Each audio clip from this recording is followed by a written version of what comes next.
Genèse 12. On relit les premiers versets qu'on avait abordés la dernière fois. L'Éternel dit à Abraham, quitte ton pays, ta patrie et ta famille, et va dans le pays que je te montrerai. Je ferai de toi une grande nation, je te bénirai, je rendrai ton nom grand, et tu seras une source de bénédiction. Je bénirai ceux qui te béniront, et je maudirai ceux qui te maudiront, et toutes les familles de la terre seront bénies en toi. Alors ici, c'est la parole du Seigneur qui est révélée à Abraham. La parole de Dieu, c'est Dieu qui parle. Et Dieu agit toujours de la même manière. Il envoie sa parole. Un verset nous dit que sa parole revient toujours à Dieu avec des effets. Puisque la parole de Dieu, elle est puissante, elle est vivante. Dans l'Apocalypse, on a même un rouleau où il y a la parole de Dieu et la parole est écrite des deux côtés du livre. À quel point cette parole, en fait, elle traverse, elle transperce, elle passe, elle va dans les cœurs, elle passe même les murs des maisons pour rejoindre les familles. Cette parole qui est vraiment forte. Eh bien, Abraham reçoit la parole, et quand on reçoit la parole du Seigneur, il y a deux possibilités. Soit on l'accueille, soit on la rejette.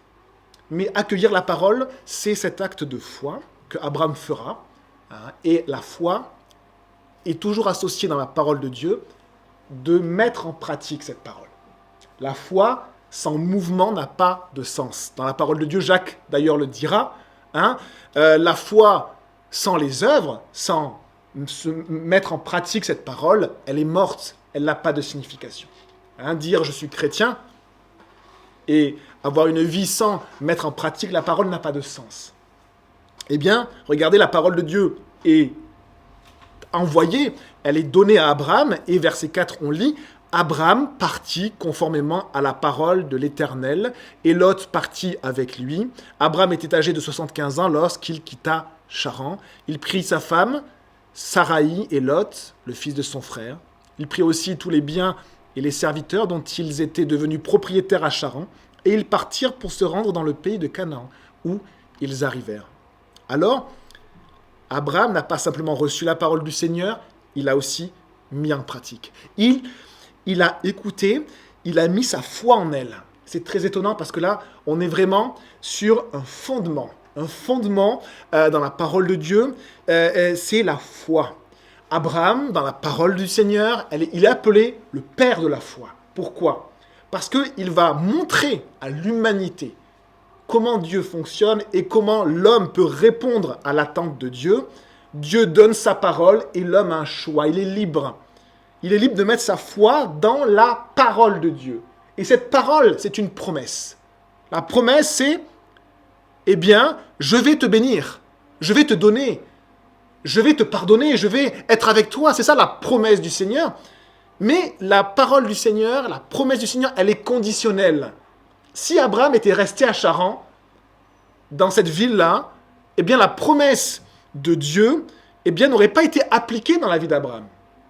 Mais parce que Abraham a mis en pratique la parole, c'est-à-dire le Seigneur lui a dit quitte ton pays, ta patrie, ta famille et va dans le pays que je te montrerai. Il a mis en pratique, il a quitté certaines choses et il a été guidé par le Seigneur.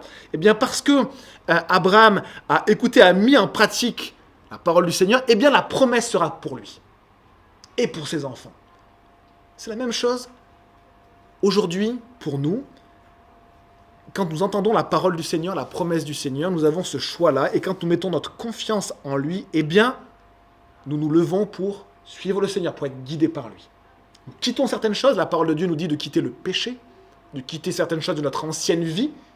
C'est une image, là, il quitte son ancienne vie. L'image pour nous, c'est quitter des choses anciennes. Le Seigneur nous demande toujours de quitter certaines choses, et c'est le péché, et pour être dirigé par lui. Et donc, Abraham, ça va être le père de la foi, le modèle pour nous de la foi. Il reçoit la promesse, il se met vraiment en œuvre, en mouvement, et il met sa confiance dans la promesse de Dieu.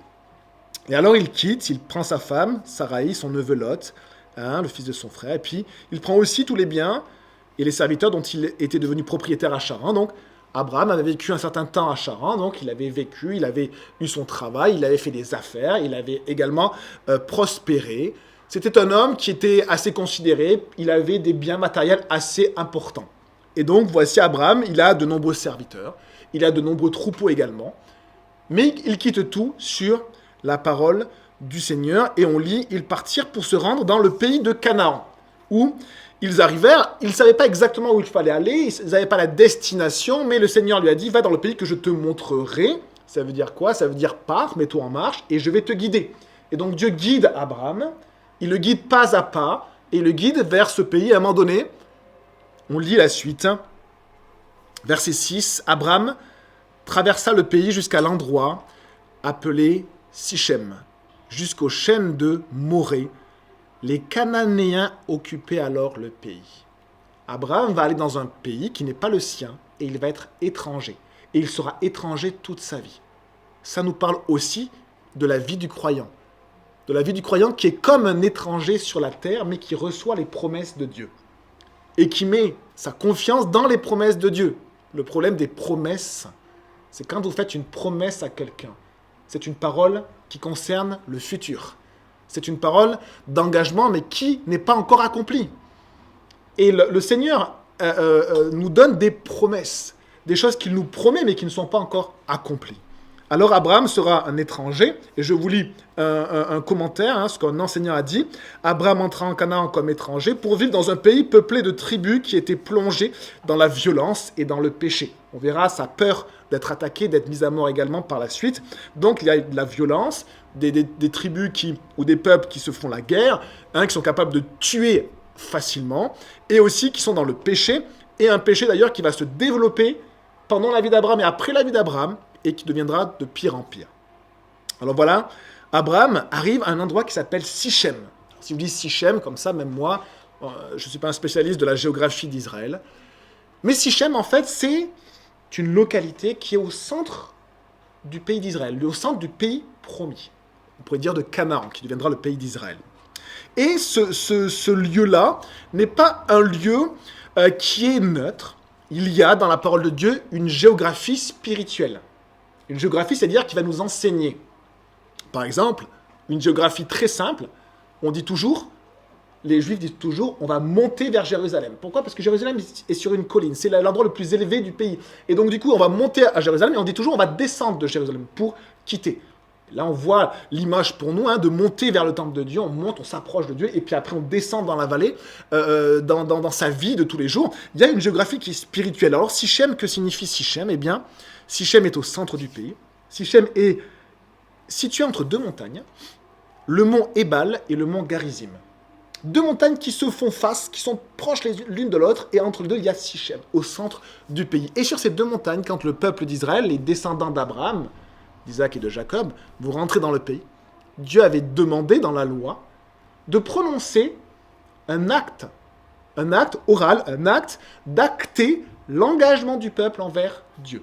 Comment? En citant la loi, en donnant les bénédictions sur une montagne. Il fallait lire à haute voix, et dans cette cuvette, on entendait vraiment le son, à haute voix la bénédiction de Dieu, c'est-à-dire les promesses de Dieu pour celui qui garde la parole du Seigneur, mais aussi les malédictions pour celui qui rejette la parole du Seigneur. Celui qui ne veut pas des promesses, du coup, il n'aura pas les promesses, il sera donc dans la malédiction. Eh bien, dans ce lieu-là, c'est dans ce lieu-là où le peuple qui avait déjà, on pourrait dire, suivi le Seigneur, avait fait vraiment ce pas de suivre le Seigneur, eh bien, ils arrivent à Sichem où ils vont acter cet engagement. Et ce lieu-là de Sichem, ce qui est intéressant, c'est qu'après cet acte, où on acte l'engagement qui avait été fait, le peuple, sous la direction de Josué, va conquérir le pays, et à la fin de la vie de Josué, Josué va revenir exactement à cet endroit, et il va rappeler l'alliance de Dieu. Il va rappeler l'engagement. Et donc Sichem nous parle vraiment de ce lieu où on acte l'engagement qu'on a pris. Dans la vie chrétienne, il y a aussi un moment où on va acter l'engagement qu'on a pris envers Jésus-Christ. Le Seigneur vous parle, il donne sa parole, et ceux qui la reçoivent veulent suivre Jésus. Et que font-ils? Ils se font baptiser. C'est-à-dire que le baptême, c'est aussi un moment où on va acter, acter formellement cet engagement qu'on a pris envers le Seigneur. On a déjà pris l'engagement. On s'est déjà engagé à suivre le Seigneur, mais on va acter et dire voilà, on s'est engagé dans notre vie à suivre le Seigneur. D'accord? Et ce qui est intéressant, c'est qu'il est bon de se souvenir de cet acte qu'on a pris devant le Seigneur. Il est bon de se souvenir de ce moment où on s'est engagé envers le Seigneur. Comme le peuple revenait. Il n'y a pas que Abraham qui est allé à Sichem et qui reviendra à Sichem. Il y a aussi Jacob, le petit-fils d'Abraham, qui était allé à Sichem, qui en est parti, qui est revenu à Sichem. Il y a aussi Joseph. Joseph, l'arrière-petit-fils de Abraham, qui lui était en Égypte, et qui, parce qu'il avait la même espérance que son arrière-grand-père Abraham, va dire, quand je mourrai, prenez ma dépouille, amenez-la dans le pays promis, parce que ce pays, Dieu va vous le donner. Et où est-ce qu'on va mettre la dépouille de Joseph? À Sichem. Ce lieu où on s'est engagé à suivre le Seigneur. On s'est engagé à suivre le Seigneur. Eh bien, Abraham, qui a déjà reçu la parole du Seigneur, qui a décidé de suivre le Seigneur, eh bien, c'est comme si ici, à Sichem, il va y avoir un acte d'engagement. On le voit au verset 7. Verset 7, l'Éternel apparut à Abraham et dit, « C'est à ta descendance que je donnerai ce pays. » Abraham construisit là un autel en l'honneur de l'Éternel qui lui était apparu. Et donc finalement, Abraham va vivre la même chose que sa descendance, que le peuple d'Israël vivra par la suite. Eh bien en fait, c'est comme si Dieu va acter l'engagement d'Abraham. Dieu avait donné des promesses, et comme Abraham s'est mis en marche et a mis sa foi dans les promesses de Dieu, eh bien Dieu va se révéler à Abraham pour lui dire « C'est à ta descendance que je donnerai ce pays ». Il acte ses promesses, il précise les choses, et il assure Abraham que maintenant, les promesses qu'il lui avait données, eh bien elles s'accompliront certainement. Cette promesse qui aurait pu rester inactive, et qui était conditionnelle à la foi, eh bien, Abraham va la recevoir pleinement et avec cette assurance. Et donc, le Seigneur lui dit ceci, c'est comme s'il disait, tu as écouté ma voix, alors la promesse que je t'ai faite va se réaliser de manière certaine. Et ceci, le fait de réaliser que Dieu nous fait une promesse qui va se réaliser de manière certaine, c'est ce que la parole de Dieu appelle l'espérance. L'espérance, c'est quoi? C'est être sûr et certain que ce que Dieu m'a dit va s'accomplir. Un verset nous dit ceci, verset assez étonnant, Romains 8, verset 24, « Car c'est en espérance que nous sommes sauvés. » Ça veut dire que Dieu me promet la vie éternelle. C'est une promesse. Quand je suis proche de la mort, le diable vient me tenter. Et là, j'ai le doute qui revient. Et je me dis, mais est-ce que c'est vrai? Est-ce que je vais vraiment aller auprès du Seigneur? Là, je me souviens de la parole de Nicole à la fin de sa vie. À la fin de sa vie, elle savait qu'elle allait mourir, notre sœur Nicole, que la plupart connaissent, et elle ne disait pas, est-ce que vraiment je vais aller auprès du Seigneur? Mais elle se disait, quand est-ce que je vais aller auprès du Seigneur? J'attends ce moment. Donc ça veut dire que l'espérance qu'elle avait, c'était une assurance. Elle avait mis sa confiance dans la promesse du Seigneur, et la promesse qui n'était pas encore accomplie, elle n'était pas encore avec le Seigneur, eh bien, elle savait que c'était une chose certaine. Abraham, c'est la même chose pour lui. Dieu lui a promis quelque chose qu'il n'a pas encore. La promesse était descendants, ils vont posséder le pays. Ce pays qui est tout autour de toi, eh bien, je le donnerai à tes enfants. Une promesse qui n'est pas encore accomplie. Dieu fait cela avec nous. Il nous fait des promesses qui ne sont pas encore accomplies, mais qui s'accompliront parce que Dieu l'a promis. Et c'est ça, la vie de foi, la vie d'un croyant. C'est être sûr et certain, être assuré que ce que Dieu a dit, il va l'accomplir. C'est ce que Dieu forme en nous. C'est ce qu'il fait dans nos vies chrétiennes. C'est-à-dire que ce n'est pas simplement ressentir des choses, ça en fait partie. Ce n'est pas simplement avoir quelque chose d'émotionnel avec le Seigneur, même si ça en fait partie. C'est s'ancrer, s'enraciner dans les promesses du Seigneur, dans la parole de Dieu, à tel point que cette parole-là, même, c'est d'elle que va sortir la sève qui va nous faire vivre, qui va nous faire grandir, qui va nous faire porter des fruits, et qui va faire naître une assurance. Un chrétien solide, c'est quelqu'un qui ne doute pas. Les doutes reviennent, quelle que soit l'époque de nos vies. Mais un chrétien solide, c'est quelqu'un qui met sa confiance en Dieu et qui ne doute pas, la foi. Mettre sa confiance dans la parole de Dieu, dans les promesses de Dieu. Alors, voilà ce lieu, Sichem, ce lieu où on acte cet engagement, ce lieu aussi où on revient après pour repenser à l'engagement qu'on a fait. C'est important des fois dans nos vies, de temps en temps, de se dire, mais Hein, on a des saisons comme ça où on s'éloigne des fois, où on est un peu moins à fond pour le Seigneur, où parfois on est même à côté de la vie que Dieu nous demande. Eh bien, c'est bon de revenir à Sichem. C'est bon de revenir dans ce lieu central, le pays de la promesse, et se dire, mais oui, Seigneur, je m'étais engagé vis-à-vis de toi. Et tu es mon Seigneur, je veux te suivre. Revenir. Revenir et se dire, voilà, je vais revenir. Et c'est exactement ce qu'Abraham va vivre maintenant. Il va apprendre à marcher avec Dieu. Il va avoir une saison, il va s'éloigner. Et après cette saison, il va s'éloigner, il va revenir après à Sichem. On lit ensemble, du coup, cet épisode de la vie d'Abraham, verset 8. Abraham partit de là, vers les régions montagneuses qui se trouvent à l'est de Béthel. Et il dressa ses tentes. Béthel était à l'ouest et Haï à l'est. Là, il construisit un autel en l'honneur de l'Éternel et il fit appel au nom de l'Éternel. Abraham vit la première saison de son chemin de foi. La première saison de vie. Et c'est une saison de vie où il est connecté à Dieu. Une saison de vie où, vous savez, quand on rencontre le Seigneur, souvent, eh bien, on a de la joie. On est rempli des grâces de Dieu. Et on a une force supplémentaire que Dieu nous donne. Comme pour nous donner un supplément d'énergie face à ce long chemin de la foi. Et on est un peu tout feu, tout flamme. L'Apocalypse nous parle du premier amour. Le premier amour, c'est ça. C'est cet épisode où on est vraiment un avec le Seigneur, où on l'aime de tout notre cœur, où vraiment Jésus est notre amour. C'est vraiment le premier, le centre de notre vie. Il remplit tout. Et on voit qu'Abraham, eh bien, qu'est-ce qu'il fait? Étape par étape, il fait des autels. L'autel, c'est ce lieu où on va adorer le Seigneur. Ce lieu où on va rechercher sa face. Où on va aussi sacrifier une victime innocente pour demander pardon pour nos péchés. Ce lieu où on va rechercher la direction du Seigneur, où on consulte le Seigneur. Le roi David est un bon exemple dans la Bible. Il consultait Dieu. Est-ce que je dois aller à la guerre? Est-ce que je dois aller ici? Est-ce que je dois me retirer? Seigneur, qu'est-ce que je dois faire? Et donc Abraham, il vit cette période-là, cette période de communion forte avec le Seigneur. De relation, c'est une belle période, mais on pourrait se dire, pour l'instant, il n'a pas vécu de difficultés. Et donc, on voit que la vie chrétienne, quand on a des phases comme ça où il n'y a pas de difficultés, elle est belle, mais elle est aussi simple. Et c'est bon de se dire, mais quand on n'a pas de difficultés, on est bien avec le Seigneur, on aimerait que ça dure toute la vie, mais vous connaissez le proverbe, la vie n'est pas un long fleuve tranquille. La vie n'est pas un long fleuve tranquille. La vie chrétienne, en tout cas, ne l'est pas.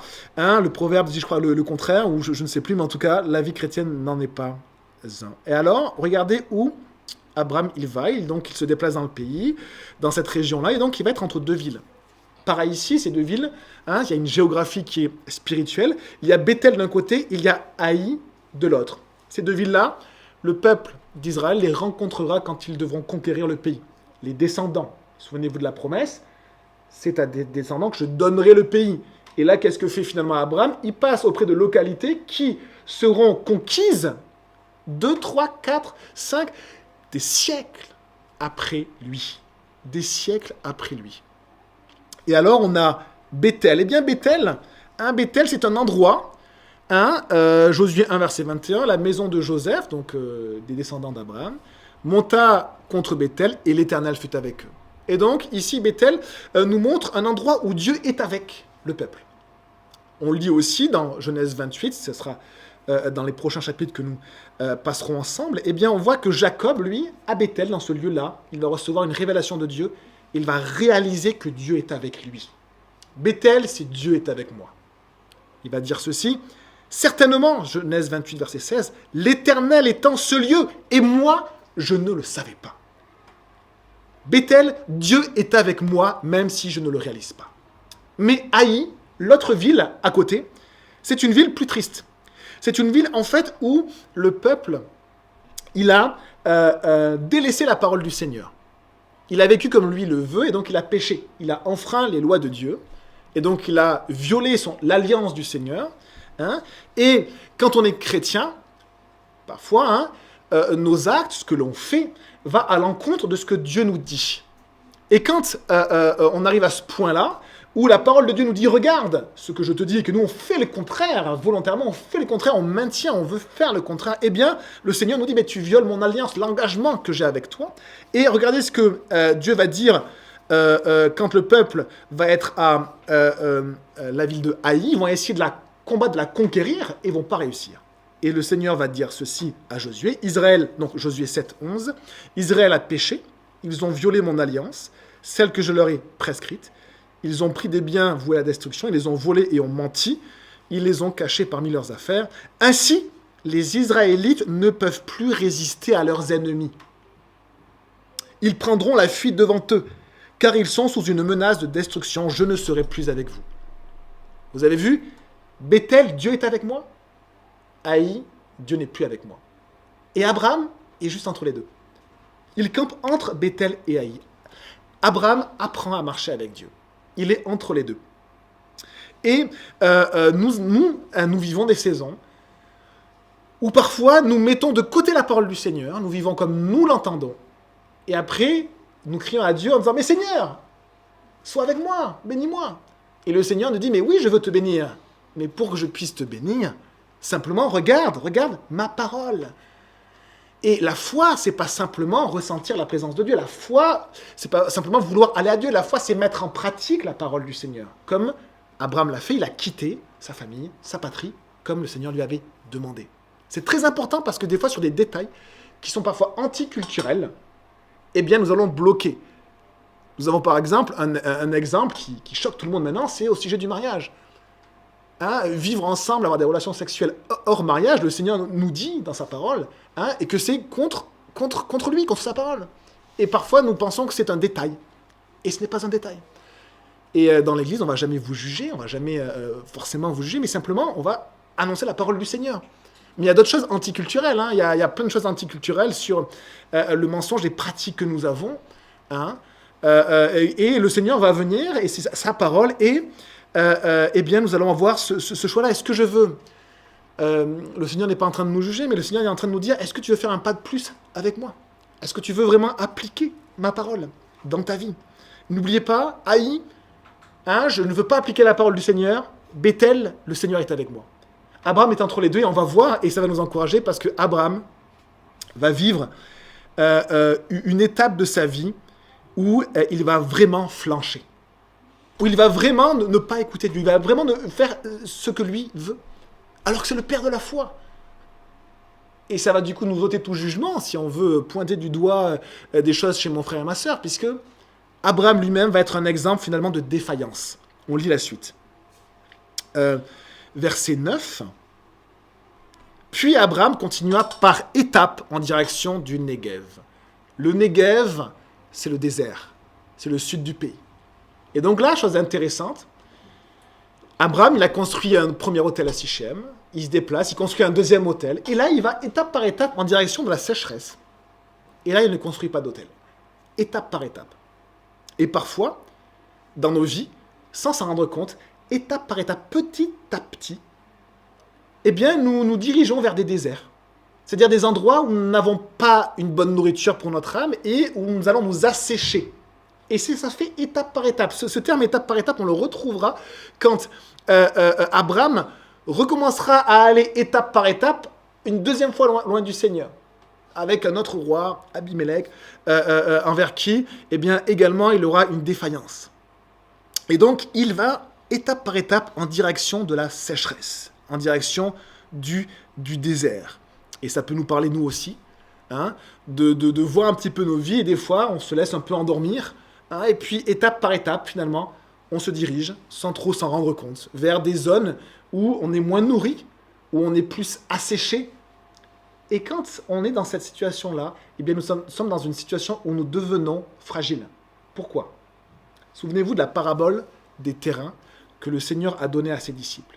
Il y a plusieurs terrains. Il y a un terrain, vous savez, à un moment donné, où les ronces poussent, étouffent la bonne semence. Il y a également des grains qui sont sur le chemin, qui n'arrivent pas à pousser. Et il y a des grains aussi qui tombent dans les cailloux. Ils n'ont pas assez de terre. Et le Seigneur va exprimer, il va décrire cette parabole comme des personnes qui, à un moment donné, vivent une période de sécheresse. Et comme la graine n'a pas de racines, elle va sécher. Elle va du coup mourir. Et parfois dans nos vies comme ça, eh bien, nous allons vers des zones de sécheresse.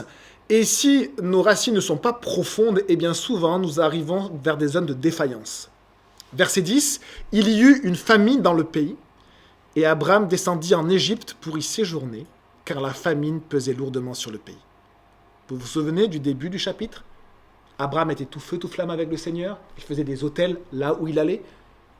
Et maintenant, il allait étape par étape vers ce désert, et tout d'un coup, qu'est-ce qui se passe? Il y a une épreuve. Il y a une épreuve très difficile. La famine qui pèse lourdement sur le pays. De moins en moins de nourriture, de moins en moins de pluie, les troupeaux commencent à faiblir, certains meurent, et là on a peur. On a peur pour ses biens, on a peur pour sa sécurité. On a peur parce qu'on était dans une situation d'abondance avant, où tout allait bien avec le Seigneur, le premier amour, et tout d'un coup vient une période d'épreuve. Qu'est-ce que nous dit le Seigneur sur les épreuves? C'est le même mot dans la Bible, dans le Nouveau Testament, épreuve et tentation. Eh bien, je vous le lis, 1 Corinthiens 10, verset 13. Aucune tentation ou aucune épreuve ne vous est survenue qui n'ait été humaine. Et Dieu, qui est fidèle, ne permettra pas que vous soyez éprouvés au-delà de vos forces. Mais avec l'épreuve ou la tentation, il préparera aussi le moyen d'en sortir afin que vous puissiez la supporter. Ça veut dire que cette famine était dure, mais Dieu avait donné à Abraham les ressources pour la supporter. Le problème d'Abraham, c'est qu'à ce moment-là, eh bien, il allait en direction un peu du désert, étape par étape. Et il a moins de discernement. Il va moins à l'autel, puisque les autels sont derrière lui. Hein.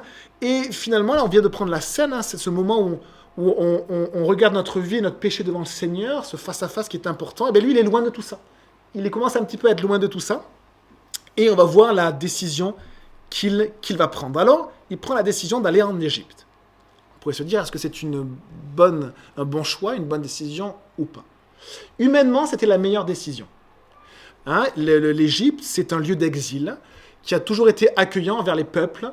Pas toujours accueillant, parce que c'était aussi une nation qui a été guerrière, mais ça a été une nation qui a été accueillante de nombreuses fois, et notamment le peuple juif, mais d'autres peuples, ont été accueillis en Égypte dans les périodes de sécheresse. On sait que le Nil donnait une subsistance extraordinaire à l'Égypte, et en période de sécheresse, souvent, l'Égypte avait encore de la nourriture, du blé en abondance.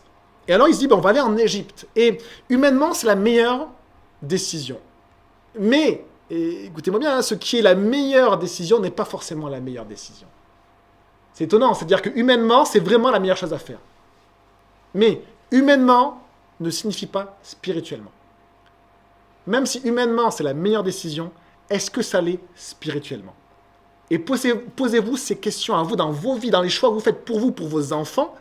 Vous voulez la meilleure chose pour vos enfants, vous voulez la meilleure chose pour vous, et vous voulez prendre les meilleures décisions dans vos situations. La meilleure décision humainement n'est pas forcément la meilleure décision spirituellement. Et ici, Abraham va prendre la meilleure décision, qui finalement va être une période de défaillance désastreuse pour lui, pour sa réputation et pour son couple. Il est parti pour se dire, je vais protéger ma famille, et on va voir ce qu'il va faire. Il va finalement prendre des décisions qui vont être désastreuses. On lit la suite dans le verset 11. Comme il était sur le point d'entrer en Égypte, il dit à sa femme Saraï, « Écoute-moi, je sais que tu es une belle femme. Quand les Égyptiens te verront, ils diront, c'est sa femme, et ils me tueront. Tandis que toi, ils te laisseront en vie. » Verset 13. « Présente-toi donc comme ma sœur, afin que je sois bien traité à cause de toi et que je reste en vie grâce à toi. » On voit ici quelque chose de très intéressant dans le père de la foi, qui va avoir des grandes défaillances. Eh bien, on voit que le père de la foi a aussi de grandes peurs. Et ces peurs-là vont l'amener à prendre des mauvaises décisions. Nos peurs, nous avons tous des peurs, nous amènent souvent à pécher. Et donc la peur, il y a une notion de péché dans la peur. La peur, c'est pas simplement quand on passe dans un couloir, quelqu'un qui nous fait peur. Bouh, c'est pas forcément ça. La peur, c'est avoir peur de quelque chose qui est devant nous, de l'insécurité. Par exemple, de manquer. La peur de ne pas être aimé. La peur d'être moche ou laid. La peur, on a des peurs comme ça. Chacun, alors, c'est pas du tout de la psychologie de bas étage, on a chacun pour nos vies des peurs. Eh bien, sachez que nos peurs, dans le moment des épreuves, vont nous amener à prendre des très mauvaises décisions. Parce que quand on a peur, on ne met pas notre confiance en Dieu. On veut simplement se mettre en sécurité. Et c'est ce que Abraham va vouloir faire. Il va vouloir se mettre en sécurité. Il a une peur qui est peut-être légitime. Hein. Souvent on dit, la peur est légitime. Oui, elle est légitime, mais Dieu est là aussi. Et est-ce que Dieu ne serait pas plus légitime que mes peurs? Comment on place ma vie, la vie de Dieu? Est-ce que Dieu est au même niveau que mes peurs? Ou est-ce que Dieu est bien au-dessus de mes peurs? Et parfois, du coup, on fait confiance à nos peurs, c'est-à-dire qu'on laisse nos peurs gérer, au lieu de revenir à cette confiance du début, la confiance en Dieu et en sa parole. Alors, Abraham va faire un demi-mensonge. Abraham, c'est un homme, c'est un croyant, comme vous, j'espère, hein, c'est un croyant. Et il veut bien faire, mais là, dans son équation, il a quand même mis Dieu de côté, et du coup, il essaie de gérer lui-même l'affaire, humainement. Et humainement, en fait, quand il y avait une très très belle femme dans un royaume, effectivement, le Seigneur pouvait prendre cette femme-là, et comme elle était sur son territoire, ça devait arriver, qu'il devait peut-être même tuer certaines familles, peut-être, pour prendre une belle femme et pour la voir dans son lit. Et là, on est en Égypte, donc on a le pharaon qui est puissant, qui a un grand harem, qui fait ce qu'il veut.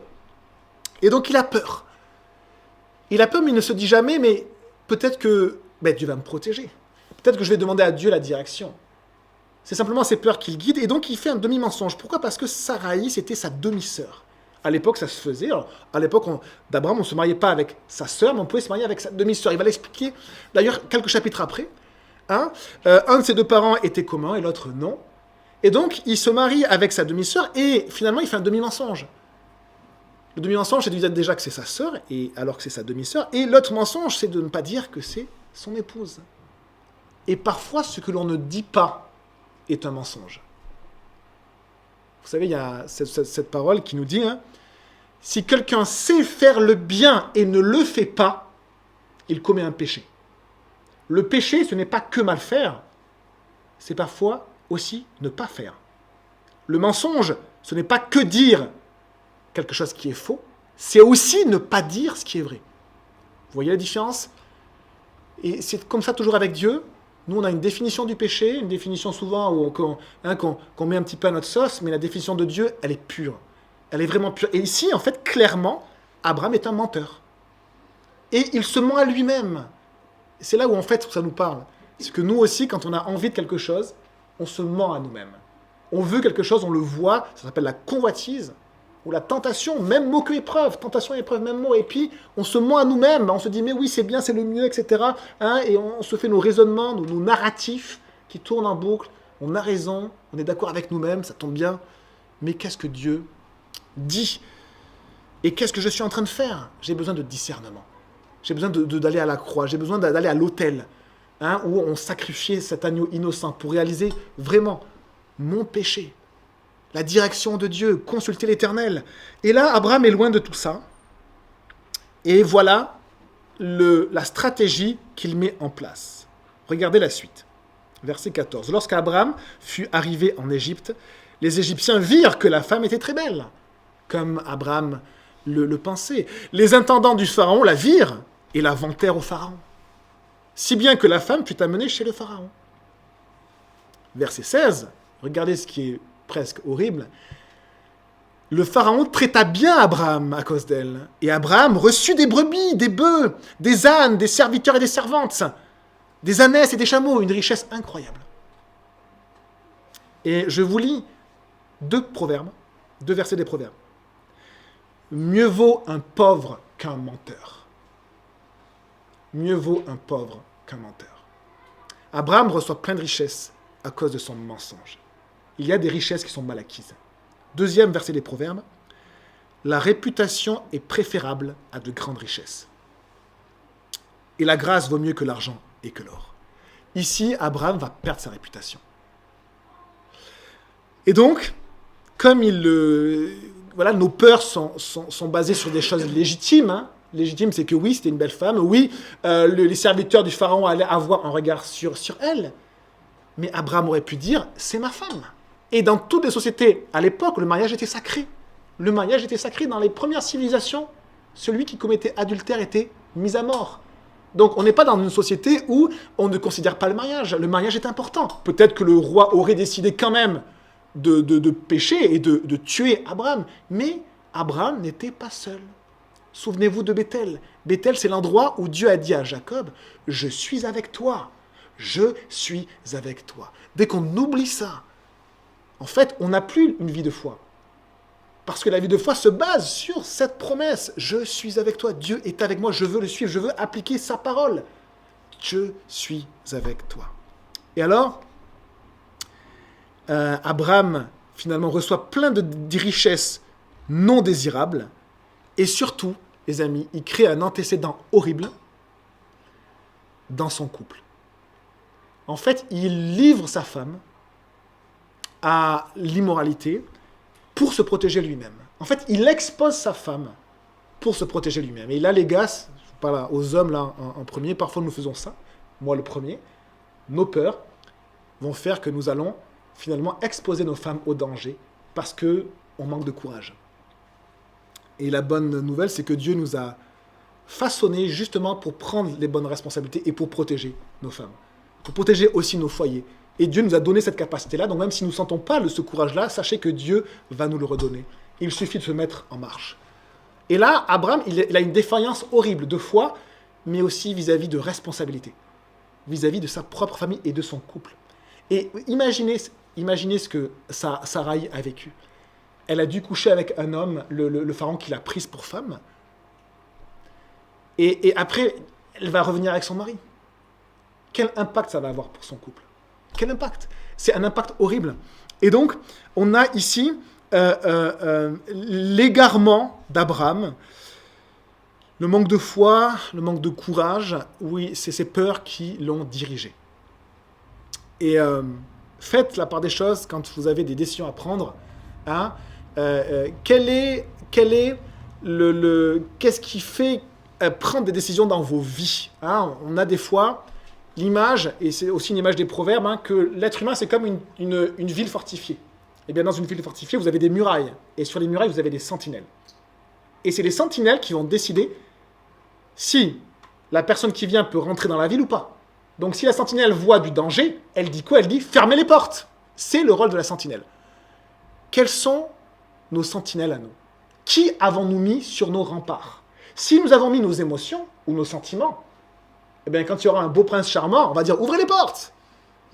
Mais si nous avons mis notre esprit et notre intelligence, eh bien, on va réfléchir. Et on va se dire « attention. Attention parce que ce que je fais a des conséquences. Qui est-ce que je mets sur mes remparts ?» Et le Seigneur m'a donné un esprit, une intelligence pour que justement, ce ne soit pas mes émotions qui décident, ni mes sentiments qui décident, mais que ça soit le croyant qui réfléchit par rapport à la parole du Seigneur. Et là, vous saurez dire « fermez les portes ». Là, c'est dangereux. Ou « ouvrez les portes ». Et là, on peut tout à fait laisser rentrer. Alors, voilà ceci, du coup, verset 17. Regardez là, ici, on arrive aussi à un point qui est magnifique, c'est que on a la défaillance horrible d'Abraham. On aimerait que Dieu prenne la verge, le bâton, et frappe Abraham. Parce qu'Abraham, il est fautif, de manière honteuse. Et regardez verset 17.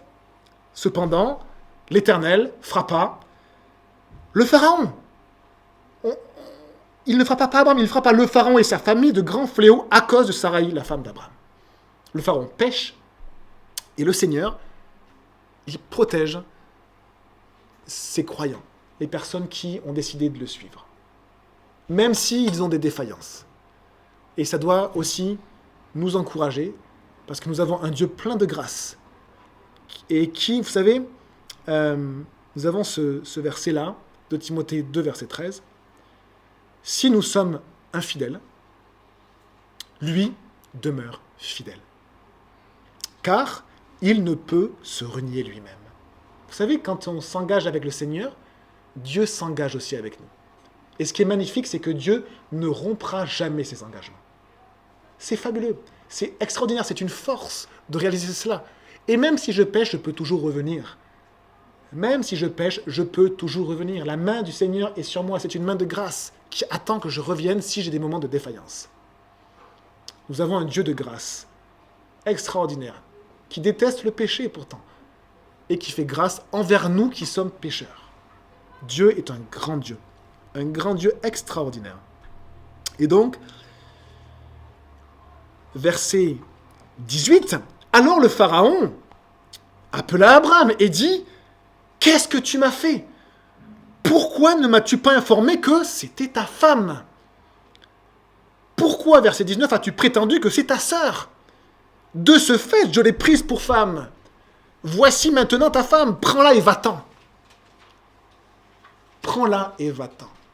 Ici, Abraham perd sa réputation. Et la réputation est plus précieuse que l'or et que l'argent. Abraham, après cet épisode, revient d'Égypte avec plein d'argent, mais sans sa réputation. Parce que il a trahi, il a menti, et il n'a pas été quelqu'un qui a un comportement de croyant. Aujourd'hui, on pourrait dire de chrétien. Quel est le comportement d'un chrétien? C'est simplement celui qui suit son Seigneur Jésus et qui met en pratique sa parole. C'est la définition d'un chrétien, d'un croyant. Matthieu, dans le dernier verset, nous dit ceci, c'est le commandement du Seigneur pour l'Église. Et qu'est-ce qu'il dit? Je vous le relis. Allez donc, faites de toutes les nations des disciples, baptisez-les au nom du Père, du Fils et du Saint-Esprit, et enseignez-leur à mettre en pratique tout ce que je vous ai prescrit. Donc, quelle est la définition du disciple? C'est celui qui suit Jésus, le disciple c'est celui qui suit, mais celui qui met en pratique la parole de Jésus. Et là, Abraham, qui disait peut-être à tout le monde qu'il connaissait le vrai Dieu, eh bien, dans son attitude, il n'avait pas l'attitude d'un croyant. Parfois, nous faisons pareil. Nous disons nous sommes chrétiens, mais notre attitude dit le contraire. Ce que nous faisons crie plus fort que ce que nous disons. Est-ce que vous connaissez cette parole-là, ce proverbe? Ce que nous faisons crie plus fort que ce que nous disons. Et Dieu nous encourage à faire les deux. À dire, mais aussi à faire. À parler du Seigneur Jésus autour de nous, à vouloir vraiment montrer cette direction autour de nous, mais aussi à mettre en pratique sa parole. Sinon, nous allons perdre notre réputation. Alors, verset suivant, eh bien, le Pharaon, finalement, chasse Abraham. Il est chassé par un païen, par un homme qui adore des animaux. Les Égyptiens, c'est ça, ce sont des personnes qui adorent des idoles, des statues, qui ne sont rien, qui sont que vanité. Et c'est le croyant qui connaît le vrai Dieu, qui est chassé par ceux qui ne le connaissent, qui ne connaissent pas du tout le vrai Dieu, qui sont idolâtres. Et c'est le croyant qui a tort. Et c'est l'idolâtre qui a raison. Et du coup, c'est tellement, tellement, tellement triste. C'est comme si Abraham avait jeté sa réputation à être foulé aux pieds. On a cette parole du Seigneur qui dit « Ne donnez pas les choses saintes aux chiens et ne jetez pas vos perles devant les pourceaux de peur qu'ils ne les foulent aux pieds. Et ne se retourne et ne vous déchire. » Ici, c'est comme si Abraham avait jeté sa réputation pour se préserver. Et elle a été foulée aux pieds. Alors n'oubliez pas que nos peurs sont un puissant moteur de péché et un puissant moteur pour sortir de ce chemin de la foi. Verset 20. Et le Pharaon donna l'ordre à ses gens de le renvoyer, lui et sa femme, avec tout ce qui lui appartenait. Chapitre 13. Regardez comment on va finir ce moment d'enseignement biblique. Et j'espère que vous réalisez que le seul but de l'enseignement, c'est de plonger dans la parole de Dieu. Mes opinions peuvent être intéressantes, et encore, mais les opinions de Dieu sont bien meilleures pour nous dans nos vies. D'accord? Une opinion, c'est bien, c'est intéressant, mais ça ne va pas durer longtemps. La parole de Dieu, elle peut durer toute une vie. Parfois, vous allez retenir un verset, une parole du Seigneur, qui va vous sauver la vie des années plus tard, parce que la parole du Seigneur a cette force-là. Pas la mienne c'est une parole d'homme, parfois une parole folle. Et la parole du Seigneur elle peut vraiment nous amener à une vie solide. Chapitre 13, on lit ensemble. Abraham, qui devait être humilié, qui a lui-même humilié sa femme, remonta d'Égypte vers le Négev avec sa femme et tout ce qui lui appartenait. Lot était avec lui. Abraham était très riche en troupeaux, en argent et en or. Il se rendit par étapes du Négev jusqu'à Béthel, jusqu'à l'endroit où était sa tente au début, entre Béthel et Haï. Là où se trouvait l'autel qu'il avait fait la première fois. Là, Abraham fit appel au nom de l'Éternel. Vous voyez cette saison d'Abraham où il s'est éloigné petit à petit, où il y a eu des épreuves, et où il a pris des très mauvaises décisions sans le Seigneur, où il a perdu des choses, où il a péché également, où il en ressort cassé, avec des traces dans son couple, qui resteront peut-être toute sa vie. Eh bien, il revient. Et là, les amis, nous avons aussi la caractéristique d'une personne de foi. Une personne de foi n'est pas une personne parfaite, mais c'est une personne qui normalement revient toujours. La parole de Dieu nous dit, « Cette fois le juste tombe, et il se relève. » Ça veut dire que Dieu nous dit, vous allez sûrement tomber, mais si vous tombez, et ce n'est pas souhaitable, relevez-vous, ne perdez pas de temps. Ne passez pas trop de temps à terre. Et n'oubliez pas une chose, le diable va mettre des tentations face à vous, qui vont attirer vos cœurs. Et dans cette période-là, il va vous dire, vas-y, prends cette direction, tout le monde le fait, c'est bien, c'est bon, ne t'inquiète pas, tout va bien, tu es beau, tu es un prince de Dieu, tout ce que vous voulez, je dis un peu n'importe quoi, d'accord? Et puis nous allons du coup succomber à la tentation. Et dès que nous allons succomber à la tentation, spirituellement, pouf, la jauge se vide. Et nous sommes à terre. Et nous sentons qu'il y a cette rupture avec Dieu. Et nous sommes humiliés, mal, sales, souillés. Et là, à ce moment-là, le diable, il fait le contraire, alors qu'il était, oui, vas-y. Et là, il nous écrase. Il nous écrase au sol. Et il nous dit, regarde, tu es indigne. Hein, tu ne peux plus revenir. Et ainsi de suite. Et donc, la caractéristique d'une personne qui est mûre dans la foi, c'est quelqu'un qui va tomber de moins en moins souvent et qui va se relever de plus en plus vite. C'est pas quelqu'un qui ne va jamais tomber. C'est quelqu'un qui va tomber de moins en moins souvent et qui va se relever de plus en plus vite. Et des fois, un frein énorme à ce que nous nous relevions, c'est notre orgueil. C'est-à-dire que nous voulons payer pour notre péché. Et nous voulons rester longtemps loin de Dieu. Hein, on mérite ça, on ne peut pas revenir. Non, non. Et c'est notre orgueil. C'est notre orgueil. Accepter d'être pécheur, c'est accepter de se relever rapidement. Et nous avons un moyen extraordinaire, c'est cet autel qui nous parle, cet agneau innocent qui nous parle de Jésus. Et là, qu'est-ce que fait Abraham? Il revient. Vous avez vu, il revient, il reprend le chemin de retour humiliant. Hein. Il a fait exactement le même chemin de retour. Il est revenu. Et les amis, un croyant et une croyante acceptent de faire le chemin retour quand il a pris une mauvaise direction. Il accepte. Il accepte de faire le chemin du retour, même si c'est humiliant, il va recroiser exactement les mêmes étapes et voir que finalement, il était allé dans le sens inverse. Il s'était enfoncé, mais là, il fait exactement l'inverse. Et il accepte, il revient jusqu'à l'autel. Jusqu'à l'autel. Et là, Abraham fit appel au nom de l'Éternel. L'espoir n'est pas en moi, n'est pas dans ma force, mais il est en l'Éternel. Il est dans l'Éternel. L'espérance du chrétien se fonde en Dieu, se fonde dans la parole du Seigneur. Le Seigneur a dit ceci, et on va finir avec ces mots-là, hein, c'est que le ciel et la terre passeront, mais mes paroles ne passeront pas. On prie, Seigneur Jésus, on te dit merci, mon Dieu, pour ta parole. On est un peu humilié de voir comment un homme qui a vraiment un exemple dans la parole de Dieu a eu des moments de défaillance qui sont très forts, Seigneur, et qui sont humiliants. Mais aussi, nous, on est humiliés parce qu'on sait que nous aussi, Seigneur, on a eu dans nos vies des périodes de défaillance aussi. Et s'il te plaît, on ne veut vraiment pas se regarder les uns les autres, on veut chacun se regarder soi-même devant toi, comme on l'a fait pendant ce moment de Sainte Seine. Et on veut simplement te dire, pardon, Seigneur Jésus, mais merci.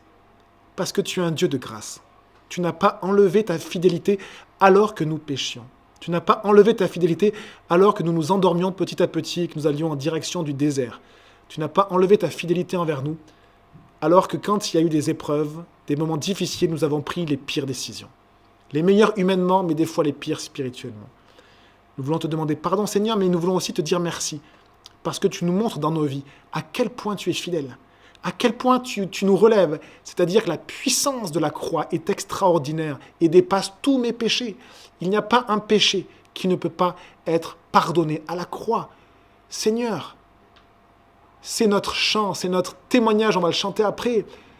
Nous sommes sauvés, notre nom est inscrit sur les paumes de tes mains. Nous t'appartenons. Et nous voulons continuer ce chemin de foi, même s'il y a des difficultés. Aide-nous à nous soutenir les uns les autres, à prier les uns pour les autres et à être forts aussi en tant qu'Église, en tant que corps, qui est le temple du Seigneur. Que ton nom, s'il te plaît, Jésus-Christ, soit glorifié parce que tu nous as amenés vraiment dans la présence même de Dieu. Et nous te disons merci. Merci pour la vie de foi dans laquelle tu nous as amenés. Que ton nom soit vraiment béni. Remplis-nous, s'il te plaît, de ton Esprit Saint. Maintenant, et pardonne-nous nos péchés. Merci Jésus. Amen.